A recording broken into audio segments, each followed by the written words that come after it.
Hello and welcome to Nithrania YouTube channel. You're watching another episode of the Game in a Nutshell series designed for explaining the board game rules. My name is Branislav Berec and in this video we're going to learn how to play Karak II from ALBI.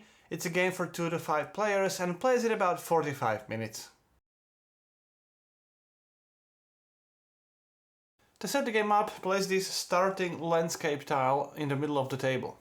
Divide the other landscape tile by their type, shuffle each stack separately, and then place these landscape tiles of tier 1 on top of the landscape tiles of tier 2, and that creates one single stack. Place all the monster army tokens in the bag and mix them well. And then prepare this Dark General standee, and in a 2-player game and also in a 3-player game, use all 5 Praetorian tokens. In a 4-player game, only use 4 of these tokens, and in a 5-player game, only use 3 tokens. Then each player takes 1 hero board, then shuffle these hero cards, there are 6 of them in the game, and randomly deal 1 to each player. Place that hero card in the designated space on the hero board, and then take the corresponding city token, hero's die, and the hero standee. And make sure that the city token is placed this gray side up.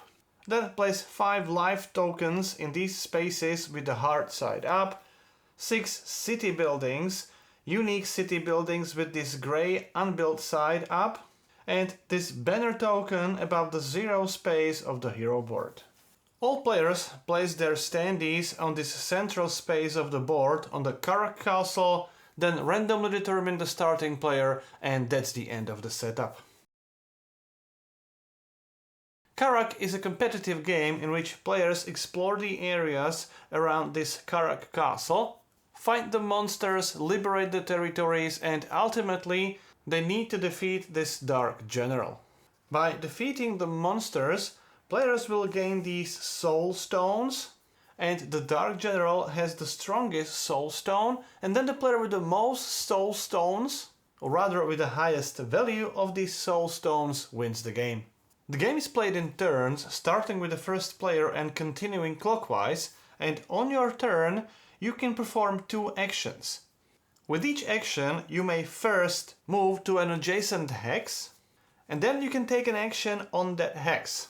Then you can do the same with the second action. You may move first and then perform the action.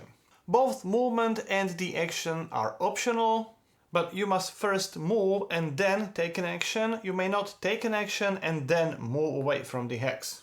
There are several actions in the game and I'll cover them later in more detail, but in a nutshell, you can battle these enemies, you may heal yourself, you will gather these resources so that you can build these cities and then buildings in those cities. After you build those buildings, you will be able to hire units, which are represented by these dice. Then with an action, you will be able to pick these items. And finally, if you have a plague in your city, you can use an action to eradicate it. The game ends when this Dark General is defeated, and then the player with the highest value of these soul tokens wins the game. This is a token with 2 soul stones, this is a token with 1 soul stone, and the Dark General himself has the soul archstone worth 4.5 soul stones.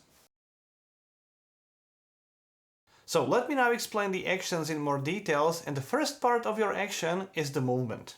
Movement is optional, but when you move, you can move to an adjacent hex, and only then you can take an action on that hex. You can move from one hex to another if there is a connecting road. You may not move through these chasms. You can move freely to the cities of other players, but your options in terms of which actions you can take in that city are very limited. You may also enter hexes with other players and then perform actions in that hex. And not only you can move from one hex to another existing hex, you can also explore a new area. When you do, take the top tile from the stack and place it face up in such a way that you can enter that hex. And then draw new monster tokens from the bag. When you explore this tier 1 hex indicated by this symbol, place 1 new monster token on that hex, and when you do, place it face up, and then you must immediately move to the hex and fight that monster. Later in the game, when you explore these tier 2 hexes, after exploring the hex, place 2 monster tokens in that hex, again move to the hex and fight the monster army. So that was movement, that was the first part of your action, and with the second part you perform the actual action. And since we have the situation here, let's cover the battle first. The battle occurs immediately when you enter the hex with a monster army. That can be a newly revealed hex or even the hex which has been revealed previously but the monster was not defeated.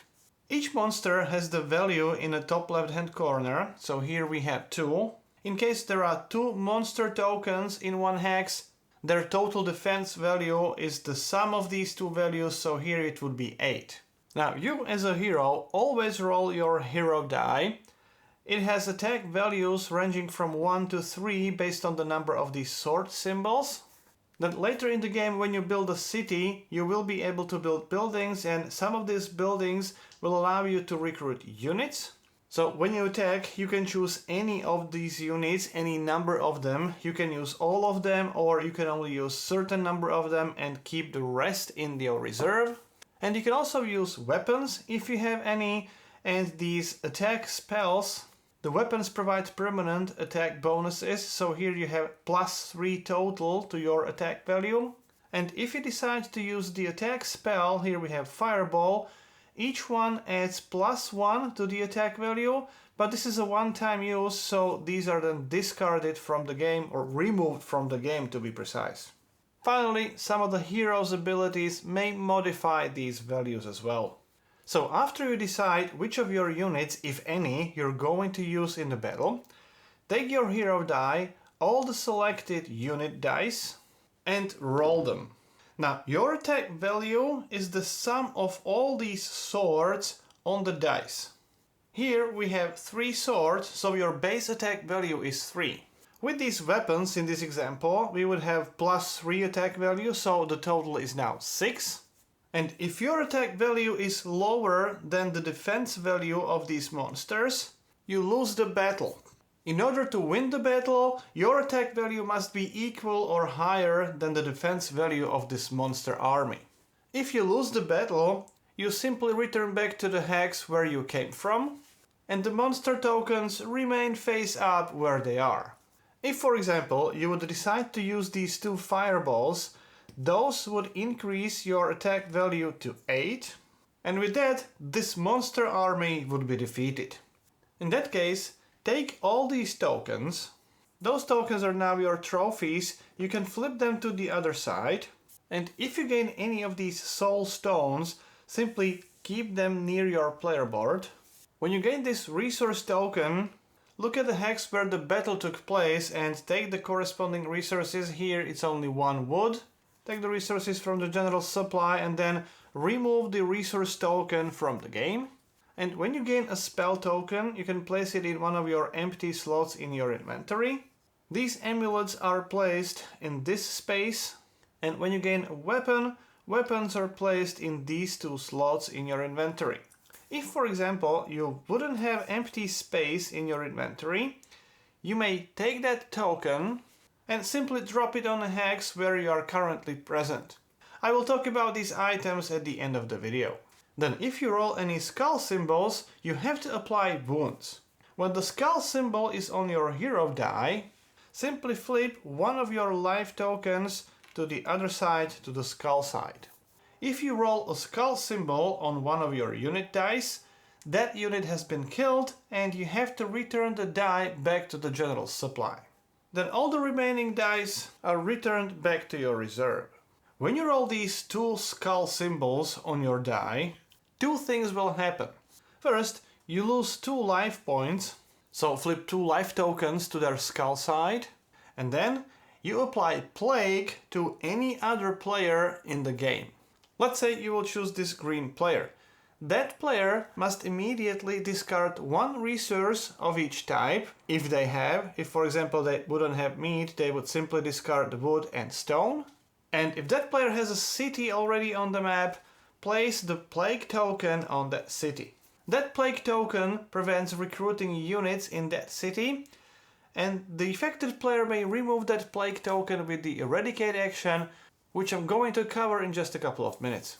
If you lose all your life points, you become unconscious. However, if you won the battle, the victory still counts, but your hero will become unconscious. Then, as a consequence, on your next turn, all you can do is to restore 3 life points, and that's it, you don't do anything else on this turn. Only on the subsequent turn you can start moving and taking actions as usual. After you perform the battle action, your turn immediately ends, regardless whether you win or lose, or whether you have any other actions available. Your turn simply ends. Then after the battle, you may need to adjust your glory. Glory determines how many units you can have in your army, which means how many dice in addition to your hero die, and your glory is equal to the strongest defeated army. So, for example, if your glory is 3, and you would defeat this army with a strength of 3, your glory would remain at 3, because that's the strongest army you have defeated. However, in our previous example, we have defeated the army with a total strength of 8, which means the glory token would move to the position number 8. The next action is the heal action. You can take this action anywhere on the map, even in the cities of other players. When healing, restore 2 life tokens, so flip them from the skull side back to the heart side. Then the next action is gathering resources. When you get the resources, simply take the resources shown on the hex where you are currently located. So in this example, you would take 1 wood and 1 stone. Take these resources from the general supply and place them in your personal supply. Resource tokens in the game are meant to be unlimited. In this hex you would only gain 1 wood, here you gain 1 food, but here you could get 3 food tokens, here 3 wood tokens, and so on. There's one limitation, you can only get the resources from 1 hex once per turn, which means you would not be able to, for example, move to this hex, take 3 wood from that hex, and then with your next action remain on the hex and take the 3 wood again. Then the next action is to build your city. If you have your city token face down next to your hero board, you have to pay 2 wood and return the wood to the general supply, and you can place that city token face up on the map. You place the city token on the hex where you are currently located, but there are few restrictions. You may not build the city if the hex contains the monster army or another player's standee or another player's city, and you may not build a city on the Karak castle. Once you build the city token remains on that hex for the rest of the game. Keep in mind that you will recruit units in that city, and only when you are located in that city, and you will need resources to do that. So make sure you build that city in a strategic position. Then, when you are on the hex with your city token, you may build these buildings in your city. With one action, you can build as many of these buildings as you can afford or as you want. And to build a building, you have to discard resources shown on that tile. So here we have 2 food, 1 stone and 1 wood. Then you can flip the tile, and as of now, you may use that building even immediately. To give you a brief description of all those buildings, with these 3 buildings you may recruit units, which means you can get more dice. I will explain that in the next action, the recruit units action. With stables, you permanently get 1 additional action on your turn, so instead of 2 actions you may now perform 3 actions, and you may do it immediately after building stables. Then after you build this portal, when moving out of your city, you don't have to go to the adjacent hexes, you may move to any hex on the map. Similarly, when you move, you can move from any hex on the map directly to your city. And finally, this glory banner increases your glory by 2 permanently, and that's on top of the strongest defeated army. For example, if your strongest defeated army would be 4, with this building you may increase your glory to 6, And then, when you defeat an army with a strength of 5, you may increase your glory to 5 plus 2, that will be 7. Then the next action is recruiting units. Again, you can only recruit units if you are located directly in your city. With one action, you can recruit as many units as you can afford, but only from those that are already available to you. And for each unit you have to pay the cost, so 1 food, 1 wood or 1 stone. And for each unit you recruit, take the corresponding die from the general reserve.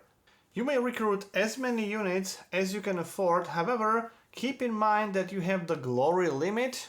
So with this example, you can have maximum 5 units, but you may disband some of your existing units without any compensation to make room for new units. Then the next action is picking up items from your current hex. With one action, you can pick all the items in that hex and place them in your inventory if you have the spaces available. If not, you may decide to switch these items, and any items that you don't want or you cannot place in your inventory must be returned back to the hex, and this is called dropping the items. The last action is eradicating this plague. You can only do that if you are located in this Karak castle, and when you take this action you may do 2 things. First, you remove the plague from your city, and you may completely restore your health. You may take this action even if there is no plague in your city. You may simply come to the Karak castle and fully restore your life points. When you reveal this hex, place the Dark General standee on the hex with the corresponding number of these Praetorian tokens based on the number of players in the game. After revealing that hex, you must immediately move to that hex and fight the Dark General.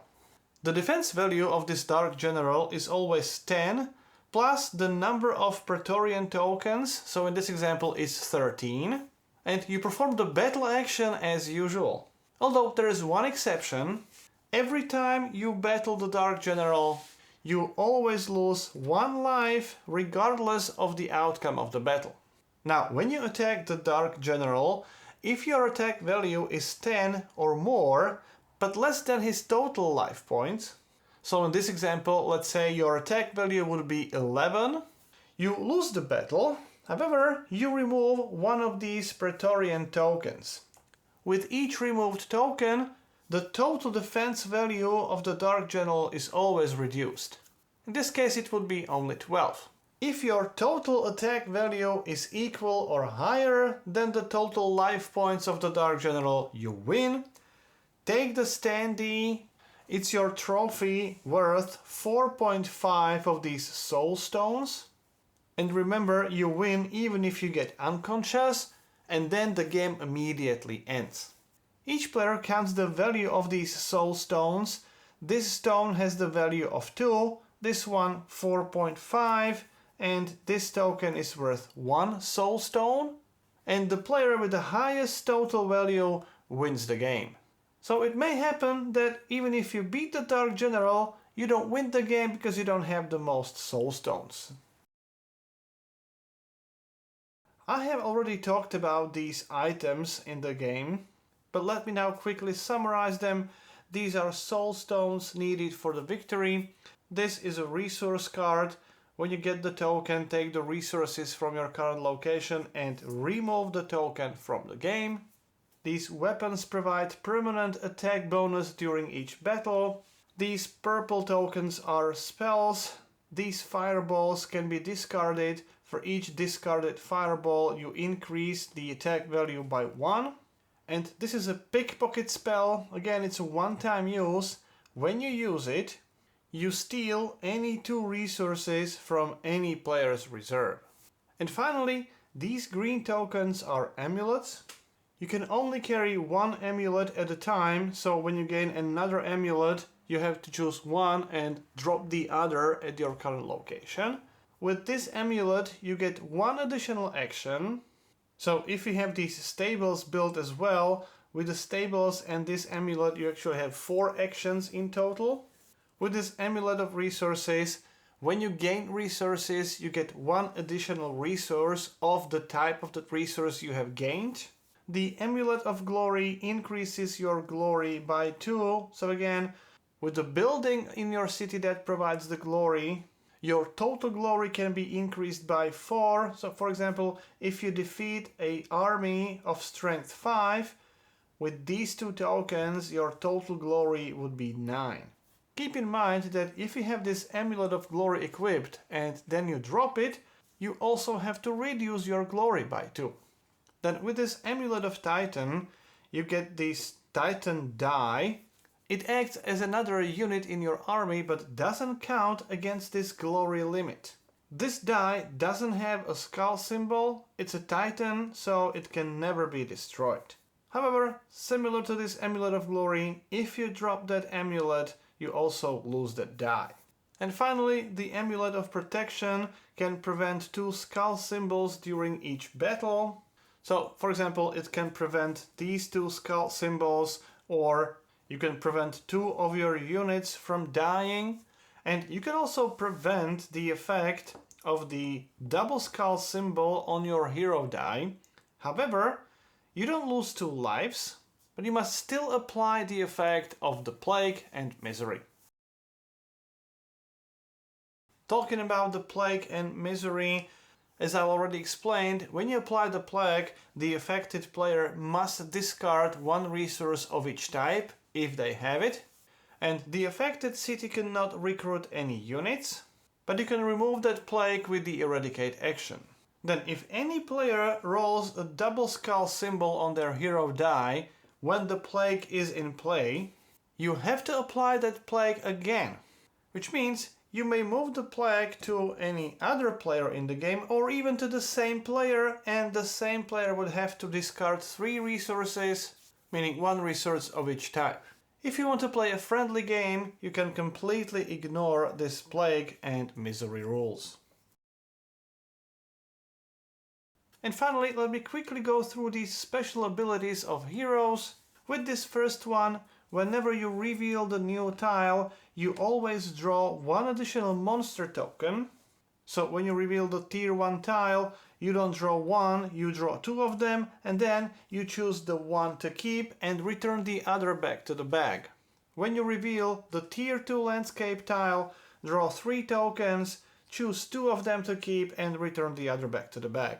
Then with the second ability, you build the city and the city buildings for 1 less resource, meaning you can build the city only for 1 wood. In order to build this building, for example, you can spend 2 wood and 1 food only, or 2 food and 1 wood, and so on. Then the warrior, with this first ability, during battles, when you roll your hero die and the unit dice, if you are not happy with the results on these unit dice, you take all of them and you have to reroll them again. Then you must take the results from the second roll. Just to reiterate, you must reroll all of them. Then with the second ability, after you win the battle, you also perform the get the resources on the hex, so if you win the battle here, you would gain 3 stones. If you also have this amulet of resources, you would gain 1 additional stone. This is the Ranger. With this first ability, you can optionally, once per turn, draw the top tile from the stack and place it anywhere on the game board, connecting it using the standard movement rules, which means it must be accessible from at least 1 other existing hex. Then add the corresponding number of monster tokens on it as well. This is not considered an action, and you can do it anywhere on the map regardless of the position of your standee. Then with the second ability you get 1 additional battle die that simulates your bear friend. This die doesn't count against the glory limit, and similar to Titan's die, it doesn't have any skull symbols. Then Warlock can recruit skeletons. Warlock can spend an action to recruit 1 skeleton die, and he can recruit up to 3 of these skeleton dice. Again, these dice don't count against the glory limit. However, they do have the skull symbols, so these skeletons can be killed during battle. On the other hand, with the second ability, anytime he rolls a skull symbol, including a skull symbol on the skeleton, for each skull symbol for each dying unit, he restores one of his life points. That also applies to the standard units. For each one, he restores one life point. This warrior princess, with the first ability, she may re-roll the hero die during battles, and she must take the result of the second roll. And just to repeat, she can only re-roll the hero die, not the unit dice. And with the second ability, once per turn, instead of the normal movement, she may move up to 3 landscape tiles in one straight line, ignoring all the chasms. So, for example, she would be able to move like this. However, if there are any undefeated monsters on the path, she must stop there and fight the monsters. Furthermore, she can only travel through explored territories, so she wouldn't be able to move like this through any unexplored area.